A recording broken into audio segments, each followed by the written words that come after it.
राधिका, अब एक पल भी देरी नहीं की जा सकती। नदी का किनारा टूट चुका है।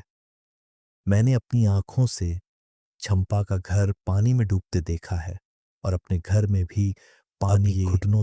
इस रात को हम कहाँ जाएंगे? राधिका, चिंटू सो रहा है।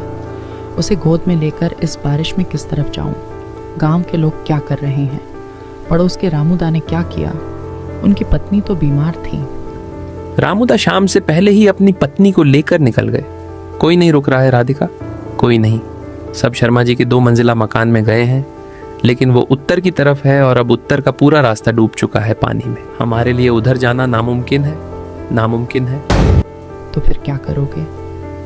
देखो, अगर हमें जाना ही है तो दक्षिण की तरफ जाना होगा, यानी जंगल की तरफ। अरे कम से कम उधर कुछ ऊंची जगह है, पानी वहां इतनी जल्दी नहीं पहुंचेगा। जंगल में इस रात के अंधेरे में जाओगे? क्या तुम पागल हो गए हो?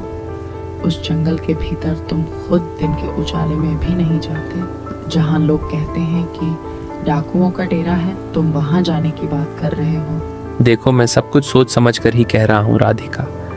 अरे डाकुओं के डर से यहीं बैठे रहेंगे तो बाढ़ में बह जाएंगे। ये बिल्कुल वही हाल है कि एक तरफ कुआं दूसरे तरफ खाई। अरे जब मरना ही है तो जहाँ सबसे देरी में मरेंगे वहां चलते हैं ना। अरे डाकुओं का बाद में देखा जाएगा, पहले बाढ़ से तो बचें। अब इन दोनों में से किसी एक को चुनना होगा। अरे कम से कम डाकू इंसान तो ये भी तो सोचो, हाथ जोड़ने पर शायद कुछ रहम खा जाए। अरे जान से ना माने तो गुलामी करवा लेंगे। मैं कुल्हाड़ी ले रहा हूँ, और सुनो, एक बढ़िया मस्त दराद भी ले लो हंसिया। ठीक है, लेकिन मन ही मन भगवान को याद कर लो।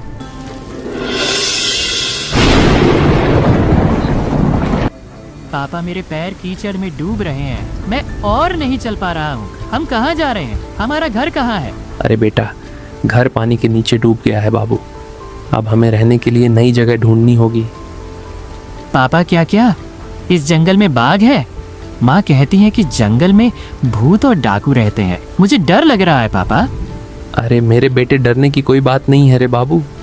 पिताजी है ना, और भूत वूत कुछ नहीं होता है। माँ तुझे बस डराती है ना?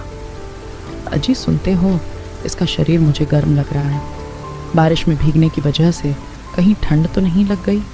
जल्दी से रहने के लिए कोई जगह ढूंढो। कोशिश तो कर रहा हूँ राधिका।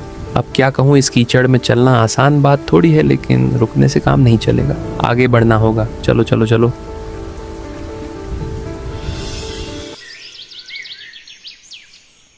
मैं इस जगह को पहचान नहीं पा रही हूँ। तुम तो रोज लकड़ियाँ काटने जंगल आते हो। क्या यह रास्ता तुम्हारी पहचान का है? सच कहूँ तो मैं भी पहचान नहीं पा रहा हूँ। मैं जिस तरफ लकड़ियाँ काटता हूँ वो उत्तर का जंगल है। इस तरफ मैं कभी नहीं आता। गांव के कई लोग कहते हैं इधर डाकू रहते हैं, इसीलिए डर के मारे कोई नहीं आता। तो क्या हम अभी उसी जगह पर हैं? हे भगवान, एक तरफ बांट और दूसरी तरफ डाकू। हमारे नसीब में क्या लिखा है कौन जाने। इस हालत में इस बच्चे को लेकर क्या करूं? अभी कुछ देर पहले ही डर के मारे रो रहा था, अब थकान से सो गया है। उसे बुखार तो नहीं आ रहा ना? अरे भाग्यवान, बुखार नहीं है, थकान की वजह से सो गया है। अभी डरने की कोई बात नहीं है। अच्छा सुनो राधिका, डरने से काम नहीं चलेगा, हमें हिम्मत रखना पड़ेगा। मैं तुम्हें और बच्चों को लेकर बाहर आया हूँ। तुम दोनों की रक्षा करना मेरी जिम्मेदारी है। और अगर डाकू मारना ही चाहेंगे तो मरेंगे फिर, लेकिन पानी में डूबकर मरने से तो बेहतर है लड़कर मरना।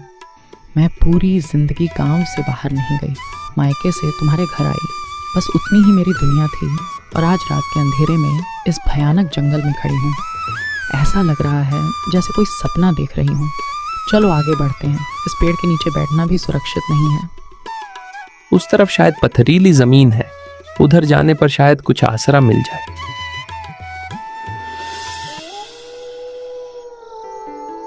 अरे कौन हो तुम लोग? इस रात में यहाँ क्या कर रहे हो? जानते नहीं ये किसका इलाका है?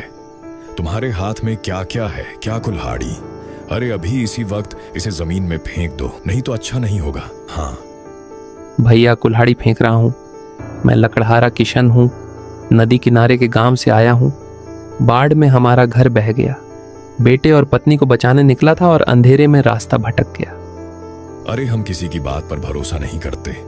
यहाँ कितने ही लोग जासूसी करने आते हैं। हालांकि तुम्हारा चेहरा देखकर नहीं लगता कि तुम लोग खतरे वाले हो, लेकिन ये सरदार को समझना होगा।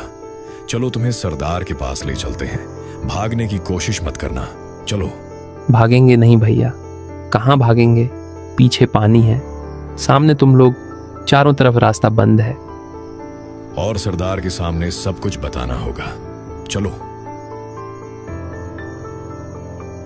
सरदार, जंगल में एक परिवार मिला है।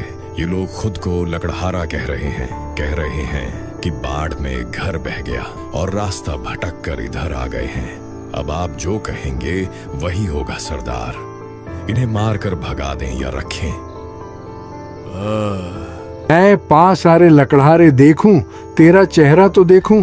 मैं भैरव हूँ, लोग मुझे इस जंगल का राजा कहते हैं, लेकिन देख रहा है ना अभी राजा के शरीर की क्या हालत है। इस बरसात में कहीं जा नहीं पाता, कुछ कर नहीं पाता, बस दिन भर लेटे गुफा की छत देखता रहता हूँ। सरदार, मैं आपके पैर पड़ता हूँ, मुझे और मेरे परिवार को मत मारिए। मैं एक गरीब लकड़हारा हूँ, मुझे मारकर आप लोगों को कुछ भी हासिल नहीं होगा। मेरे पास कुछ भी नहीं है, जो कुछ था सब पानी बहा कर ले गए। आप चाहे तो हम आपके लिए लकड़ियाँ काटेंगे, पानी लाएंगे, जो कहेंगे वो करेंगे। बस हमारी जान बख्श दीजिए, हमारी जान बख्श दीजिए। बस उठ उठ उठ उठ उठ उठ। अरे पैर में पड़ने की जरूरत नहीं है, मैं डाकू हूँ रे डाकू, कातिल नहीं। जो इंसान अपनी पत्नी और बच्चे को लेकर बाढ़ से जान बचाकर भाग रहा हो, उसे मारने जितना नीच मैं अभी नहीं हुआ हूँ। मैं भी कभी एक गृहस्थ था, जमींदार के अत्याचारों से सब कुछ खोकर इस जंगल में आना पड़ा। सरदार, हम पर दया कीजिए सरदार। मैं तुझे इस गुफा में पनाह दूंगा। जब तक बरसात कम नहीं होती तुम लोग यहीं रहोगे, लेकिन एक समस्या है, यहाँ खाना नहीं है। हम खुद पिछले 3 दिनों से भूखे हैं। इससे पहले 2-4 कच्चे केले खाकर वक्त काटा था। देखा सरदार का हाल, लगता है बहुत पुरानी बीमारी है। सीने में इतना कफ जमा है कि ठीक से सांस भी नहीं ले पा रहे हैं। नींद में भी खांस रहे हैं और बाकी लड़कों की आंखें भूख के मारे धंस गई हैं। हाँ, सही कहती हो, मुझे भी देखकर दया आ गई। अरे सोचा था भयानक लोग होंगे, हमें मार डालेंगे, लेकिन सरदार ने जरा भी गुस्सा नहीं दिखाया, बल्कि हमें पनाह दे दी। वाह! लेकिन ये बताओ राधिका, सबके खाने का इंतजाम कैसे करेंगे? हम भी भूखे हैं, हमारे पेट में भी तो आग जल रही है। सुनो, एक बात कहती हूँ, मेरी माँ ने मुझे सिखाया था कि जंगल में बहुत सी साग सब्जियां मिलती हैं। बचपन में मैं माँ के साथ जंगल आती थी। माँ दिखाती थी कि बरसात में जंगल में कितना साग मिलता है। अगर मैं इस गुफा के भीतर एक रसोई बना सकूं तो सबको खिला पाऊंगी। हैं? गुफा के अंदर रसोई कैसे करोगी भला? चूल्हा कहाँ है? बर्तन कहाँ है? ना तेल ना मसाला, किस चीज से पकाओगी बताओ? मिट्टी से चूल्हा बना दूंगी। गुफा में पत्थर तो है ही, तुम अंदर सूखी लकड़ियां इकट्ठा करके रखो। मैं डाकुओं से कहकर जंगल में साग पत्ते मंगवाती हूँ। मैं सब संभाल लूंगी, मुझ पर थोड़ा भरोसा रखो।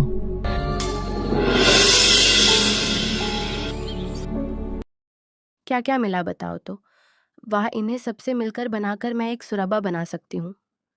लेकिन नमक क्या करें? नमक के बिना तो कोई स्वाद भी नहीं आएगा।